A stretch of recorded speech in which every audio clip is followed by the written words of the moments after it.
BNP NCP কইতো যে Kings party, আর professor ইউনূসের সরকারের স্বরাষ্ট্র সচিব তারেক রহমানের মন্ত্রিপরিষদ সচিব, প্রফেসর ইউনূসের অ্যাটর্নি জেনারেল তারেক রহমানের আইনমন্ত্রী, প্রফেসর ইউনূসের নিরাপত্তা উপদেষ্টা তারেক রহমানের পররাষ্ট্রমন্ত্রী, তারপরেও এনসিপি কিংস পার্টি। তো বিএনপির সমর্থকেরা নারী নেতৃত্ব নিয়ে কান তো ঝালাপালা করে দিছিল, মনে আছে না? কেন জামাত নারী ক্যান্ডিডেট দিল না, কিন্তু বিএনপি নারী মন্ত্রণালয়কে দিল একজন পুরুষকে।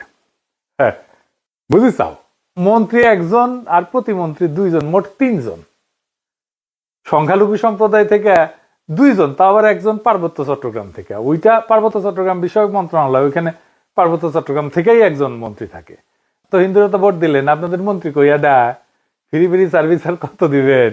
গয়েশ্বর বাবু হেভি চেতিছে মন্ত্রী হইতে না পাইয়া। দেখেন চেতে মেতে চলে যেতেছে, দেখেছেন? দেখেন চেতে মেতে চলে যেতেছে, দেখেছেন?